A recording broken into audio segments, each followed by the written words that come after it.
We all have routines. I'm Jabron, and with diabetes, mine was finger sticks. Sometimes I skip them because they hurt. The Freestyle Libre 3CGM changed that. It gives me glucose insights without finger sticks. Learn more at freestylelibre.us. Finger sticks are required if your glucose alarms or readings do not match symptoms, or when you see check blood glucose symbol for the first 12 hours. The views expressed should not be used for medical diagnosis or treatment as a substitute for professional medical advice. Individual circumstances may vary. For prescription only. Safety info found at freestylelibre.us. Do you love the Tabernacle Choir? This year, the choir's music is everywhere you are. Listen to your favorite choir songs and music and the spoken word anytime you want on Alexa by simply enabling the skill. Alexa, play music in the spoken word. Now playing music in the spoken word. You can also download the Tabernacle Choir app, subscribe to the choir on YouTube, listen on Spotify, and have access to all their wonderful music. Happy listening. It's doing it big, you know. Your home for the best sports radio for your afternoon drive is right here. This is Jake Scott and Ben Anderson on 97.5, the KSL Sports Zone. Yeah, we're a little late, Christian. It's all right. Doesn't matter. Jake and Ben. It was worth it. Time for Live at 5:15. Brought to you by our friends at Trajan Wealth. What you got Wednesday, 4:30? Call Trajan today, your local trusted financial fiduciary, 1-855-TRAJAN-1, or visit their website at TrajanWealth.com.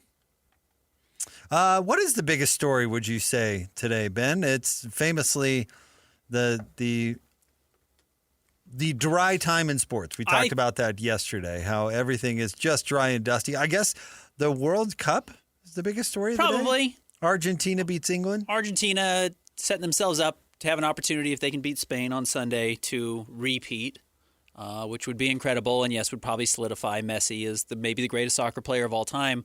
He's in the conversation, certainly, and if he wins his last two World Cups, assuming he doesn't play in the World Cup 4 years from now, I think that would be a great way to go out on top. I don't think he's going to go back and play high-level European soccer to finish his career. Maybe he does. I asked you this off the air, but you think it was a strategy to come to Major League Soccer to conserve his last bit of aura for the World Cup? Do you remember when Roger Clemens signed, was it with the Yankees or was it his last stop with the Astros?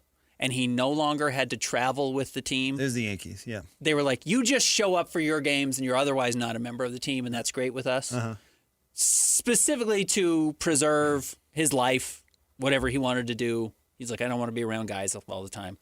That was a strategy. The same way I suspect this with Messi was, yeah, I'll just go play in Miami a little bit. Beautiful people all around. It's not that hard. It's an MLS. It's not, you don't have to play that hard. Don't have to give it my all. Looks like he's playing at about 60% speed every time you watch him in the MLS. And everyone's still so happy to see him. And he's never going to get criticized for anything. He's getting paid a lot of money. He owns a third of Adidas and MLS now, I think. Great move. Yeah, and yes, pure strategy to set himself up to be healthy for the World Cup. I don't remember what league he was in before he came here, but instead of slugging it out in La Liga, he's moonwalking his way through Major League Soccer. Yeah. Because, and this is why they're moving Major League Soccer's calendar, which I still don't think is a good idea. But this is the off season for all those big league players. So think of how many NBA players don't want to play in the Olympics because they need to get the rest or whatever. I mean, this is the same concept, except it's the World Cup. So how many of these big time players have been, really working hard in the EPL or whatever, and then don't have enough gas in the tank for the World Cup when it's technically the off season, whereas Lionel has been, vacationing in Miami for 2 years, and now really has played well during the World Cup? Absolutely. Yeah, no question I wonder about if it was a strategy. And I wonder if it actually might, because we had this debate, maybe a month ago or maybe 3 weeks ago, right before the World Cup started, of will we ever see some of the greatest players in their primes playing in MLS? This could be one of the reasons it happens. If we see it, if you can get a huge cut of the MLS or whatever, Nike, Adidas, whoever wants to give you an enormous contract, and also it gives you a chance to establish yourself as a superstar on the biggest stage, which is the World Cup, maybe that's a slight opening of the door of why we might get, one of these players to come over earlier than we have previously in their careers. But Messi's doing this at 55, not 25. Correct. I don't know if Correct. you need the strategy when you're young. There doesn't seem to be any momentum towards Mbappe coming over. I still don't think we're going to see it. Well, not until until Major League Soccer is more competitive. Yeah. And if Jamal, comes over in the next 5 years, he's 18 now. Okay, then maybe that changes the conversation. But you're right. Until we see it, it's probably silly to assume it will happen. Now, it didn't turn out necessarily to be true, but did you pay attention to some of the markers that people have been using on how much better U.S. soccer is getting? I heard it a bunch of times. Well, this team doesn't have any MLS players on it. Oof. It must be good because it doesn't have MLS players on it. Yeah. You know, previous World Cup teams were full of MLS players. This team doesn't have any MLS players. The literal exact opposite of the 1992 Dream Team, which was they finally got NBA dudes here. Watch out, rest of the world, and they beat everyone by 65 points. This one's like, finally, we don't have any of those smelly American. They don't have any MLS players, so man, they must be awesome. Yeah, I don't think any. You know, I don't think Messi in his prime is picking Major League Soccer until it's better. I don't know how that happens, how it becomes better. I think it has become better. But that good? I don't think so. I think it's still a long way off. And again, I'm not as familiar with the intricacies and minutia of soccer and how much one player by himself makes a difference, though Messi went to Inter Miami and they won the first year, right? Obviously, it really matters to have talent. But the way Victor Wembanyama can by himself become the greatest player on the planet and may win France a gold medal in the Olympics the next time around, can, if out of nowhere, some 15-year-old today who's 19 at the next World Cup and is going to be 23 2 World Cups from now could be the best player in the world. It's possible. Is that enough to put the USA on the map as a world power in soccer? My guess is no. No. Let me ask you this, speaking of Wemby, what would you put the chances, 0 to 100, that at age 28 he gives up the NBA and goes back to France to play? So it's funny you brought this up because I was just thinking this, and I didn't hear Adam Silver's comments today, but they did their big Board of Governors thing, and he talks about kind of all things world of basketball. And one of the big things that's going on right now in the league is they are expanding to NBA Europe. And it's going to be a separate league. It's not like the Jazz aren't going to go play in Spain 3 times this year. But I will be curious if we have players who are happy to stay back in Europe and play there. I doubt it. But maybe they will go when they're 28 as opposed to, Messi not coming to the U.S. until he's 35 years old. The answer with Wemby is 0. He is not giving up on his NBA career at 28 and going back to France. That's never going to happen. It's the same in soccer. If there's a big U.S. player or any big player overseas, are they going to come here in their prime? Absolutely not. French League basketball might be closer to the NBA than Major League Soccer is to the EPL. But will a European star go back to Europe to play basketball? No. You don't think so? No. I don't think this NBA Europe thing is going to work. It may not. Why would it? Yeah, it may not. Just because the NBA logo's on it, they're going to all of a sudden upend all these established leagues in Europe? I doubt it. I do think that is the goal. Crush all these other leagues in Europe, and they are going to have more money and more advertising, and the infrastructure of the NBA should give them a real chance. But I'm far from a guarantee it's going to happen. Have you heard about the characters that run these leagues? Right, yeah, absolutely, yeah. Good luck with that. Yeah, absolutely. And you're assuming that there's going to be money. The European leagues aren't run how they are because they're leaving billions of dollars on the table. I don't know. I don't think it's a good idea, let alone to tempt a player like Wemby to come back during his prime just because the NBA logo's on the league. No. It is a little bit of a catch-22 for the NBA. Do you want your best players that should be playing in America going and playing in Europe? Nope. Do you need them to build the European League to actually be something special? Probably. That's not what you want. If it's always viewed as a minor league, which the MLS, with all due respect, is viewed as a minor league, in the world of soccer, it's viewed as a lesser league, people don't want to play there. Unless it's, the end of your career and you're just making a celebrity appearance. Right. If LeBron can get $25 million as a 47-year-old to go play in Madrid, maybe he'll do it. But you're not getting 24-year-old LeBron at the height of his powers going over there. Nope. And the NBA doesn't want that either. Nope. As much as they like the idea that, hey, these expansion fees and we can get a cut of what they're making in Europe is good for us and it's going to line our pockets, we're going to make more money by having LeBron play in Salt Lake City twice a year. The idea of American sports leagues expanding to Europe has been a fantasy for my entire career. It has. And it's this obsession with opening up new markets. Mm-hmm.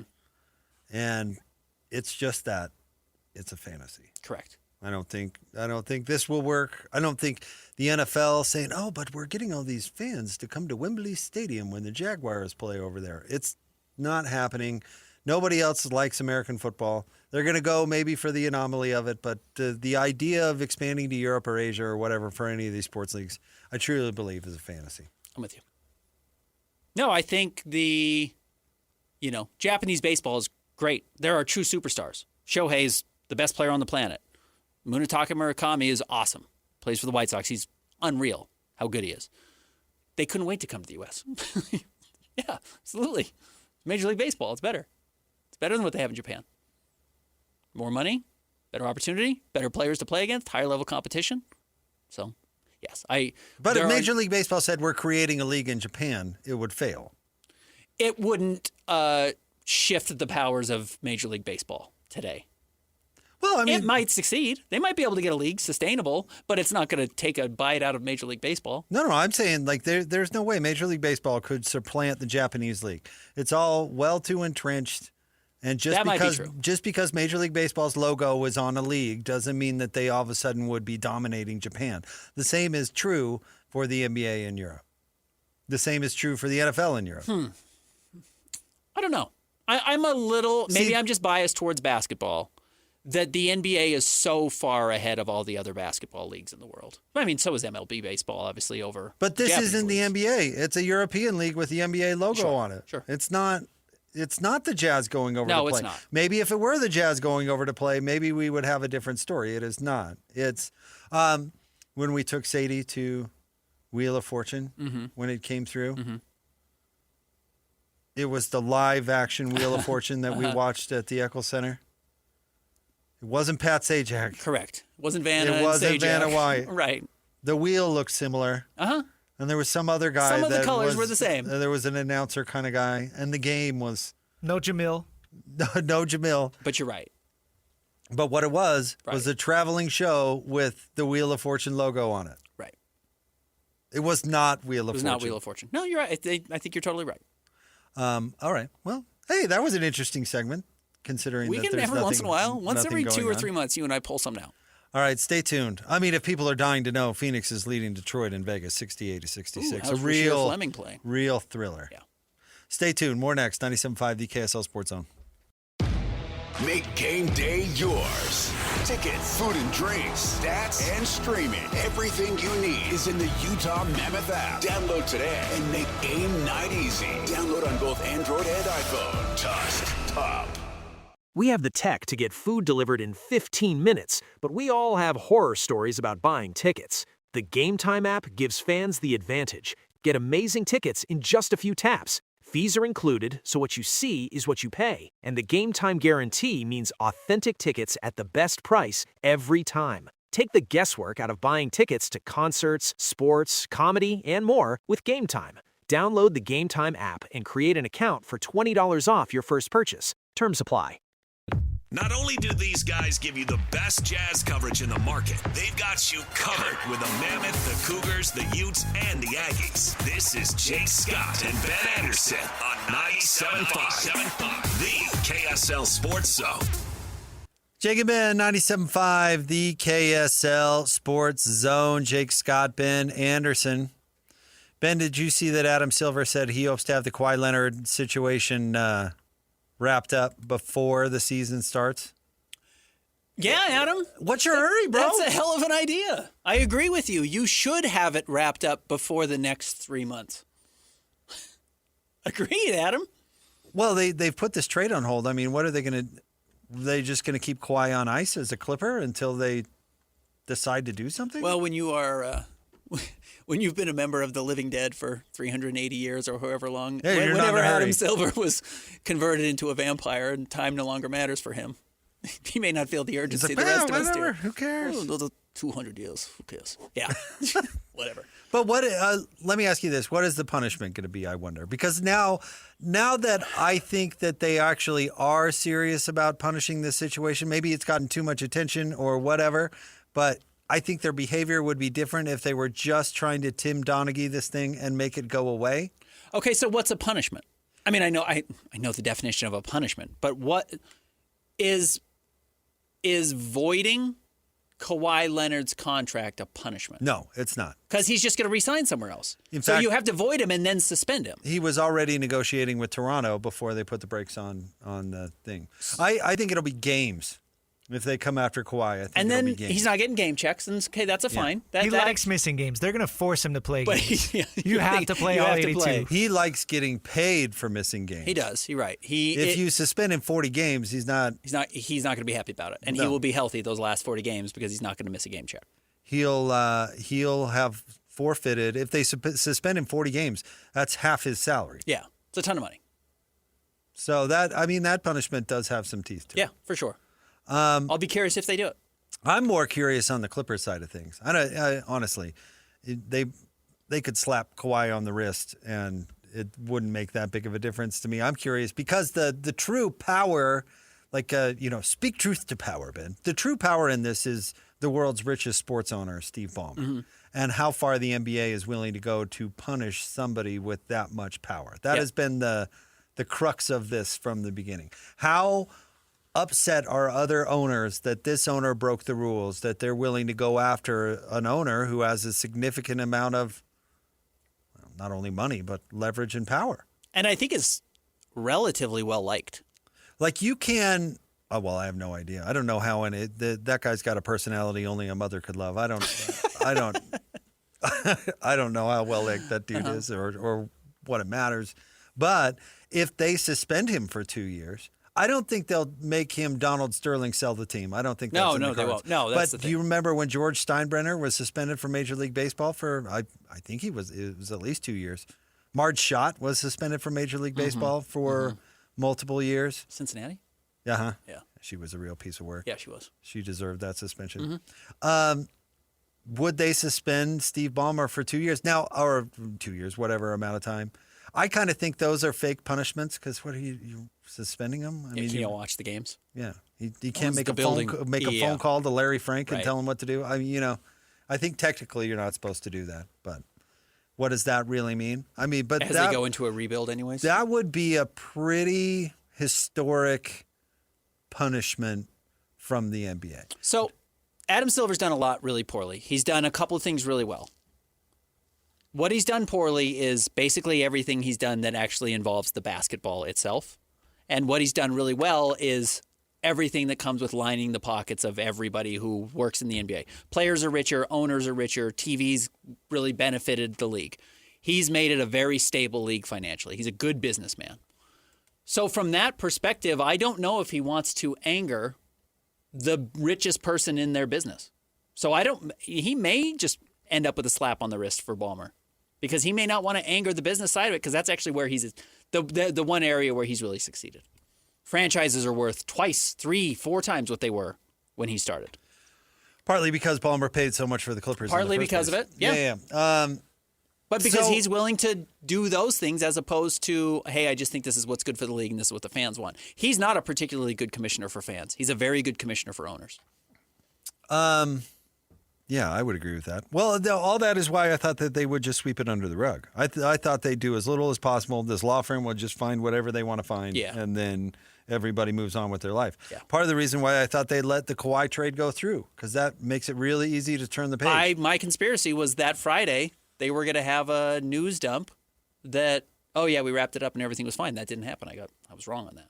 Yeah. So, I don't know. It was right before the 4th of July. I thought they were going to be like, this is convenient. The other owners must be really lighting a fire under Adam Silver to do something about it. They might be. Which, honestly, they should. Because he does have more resources to do this sort of thing than other owners do. Mm-hmm. And there are some just regular rich people that are still owners in the NBA. I know everybody thinks they're these zillionaires and they're conglomerates and all this stuff, which a lot are. But there are still like, I don't know, what's the guy in Miami, Mickey Arisons of the world that aren't necessarily Elon Musk. They're not in the poorhouse. Correct. But the guardrails help them because they can't tamper as much as others. And maybe I'm picking on Mickey, but there are other examples. Tom Dundon. El Cheapo. El Cheapo. He's not a super trillionaire. He's richer than everybody we know, but he's not He's not Ballmer rich. No, not even close. Yeah. So I wonder if those owners truly are bent out of shape that the Clippers would cheat. Yeah, they could be. Because that's what would motivate Adam Silver. I mean, that's who Adam works for.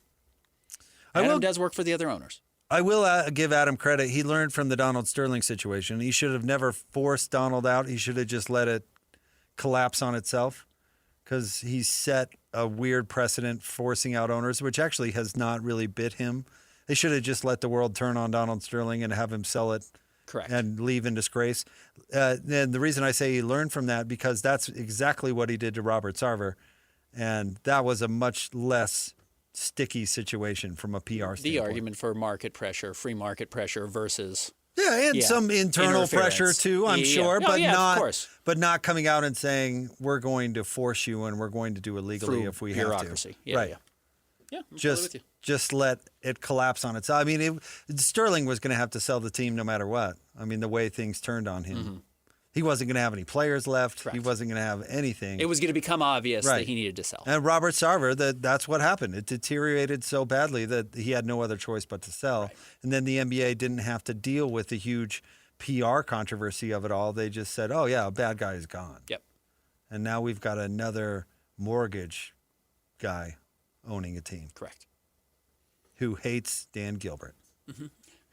They both hate each other. Yep. Which I love that stuff. All right, we've got voicemails coming up next. Stay tuned. We can keep you updated on this Phoenix. I already forgot who they're playing.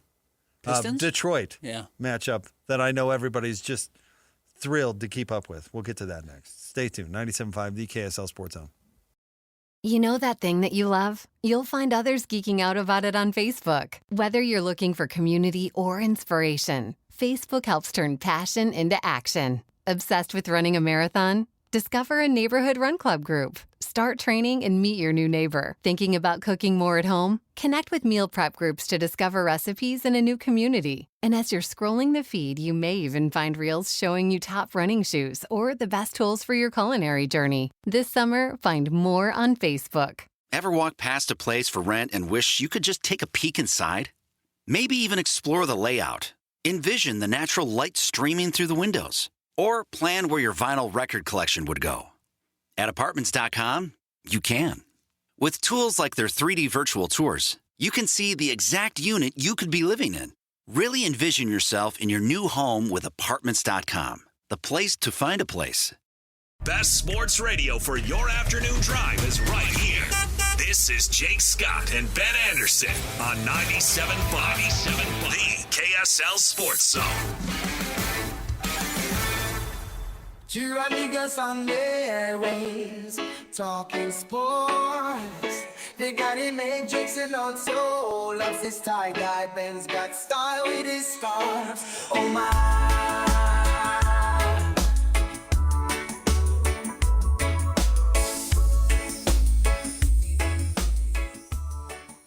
This is for the Jake and Ben show.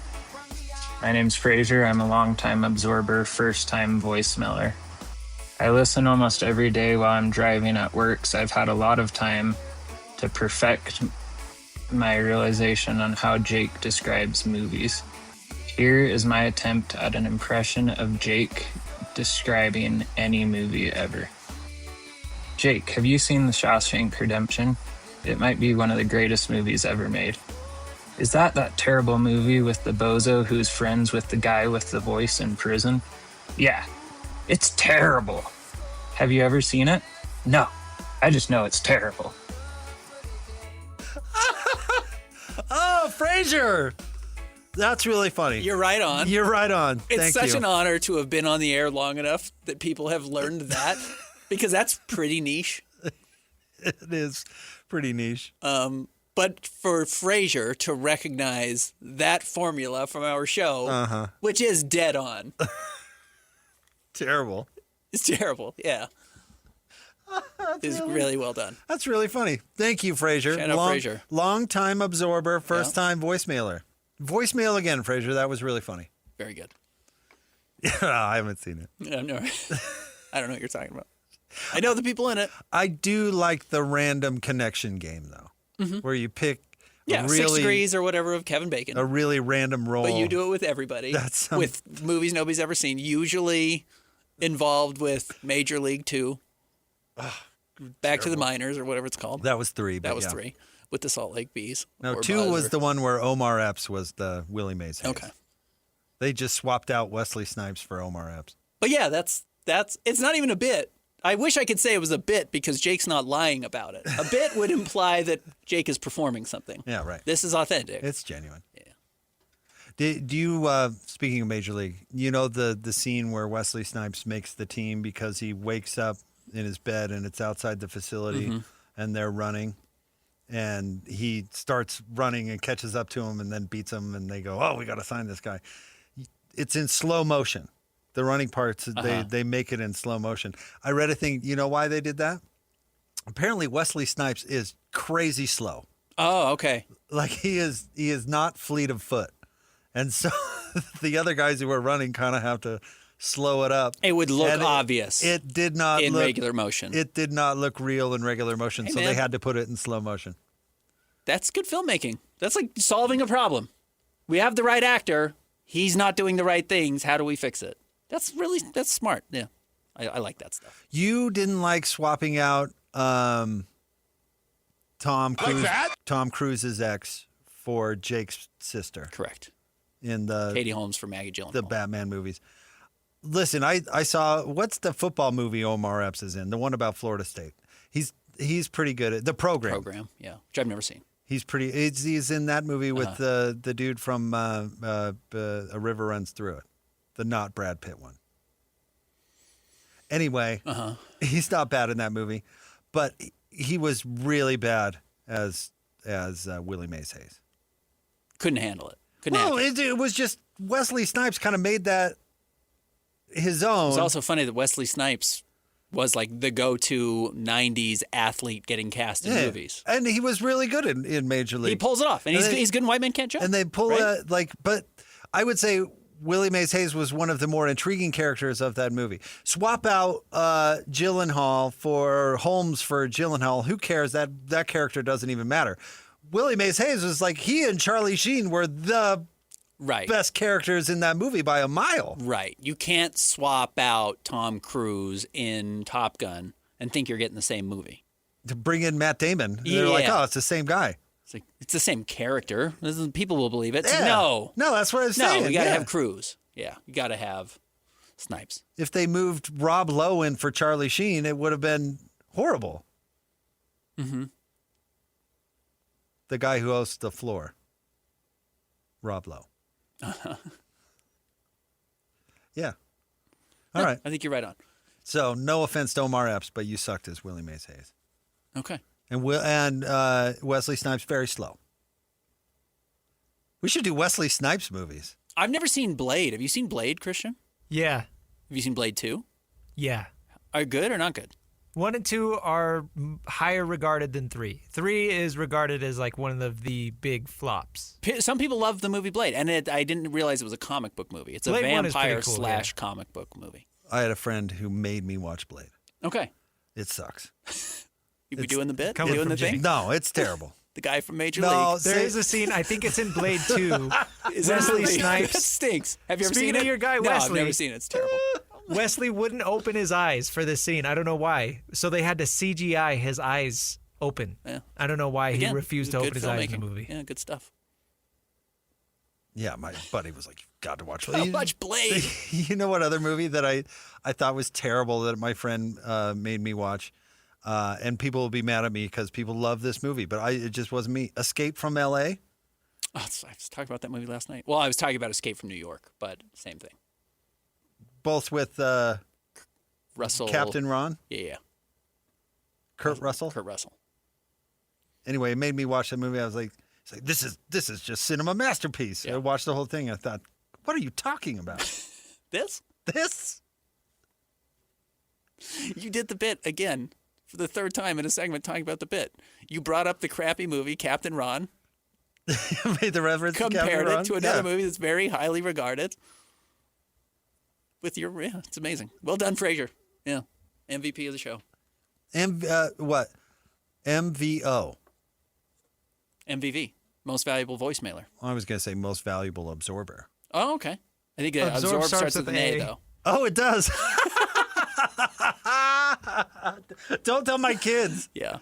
Don't tell my kids. Because I tried to tell Sadie, I was like, you got to learn to spell. Yeah. But I have no idea how to spell.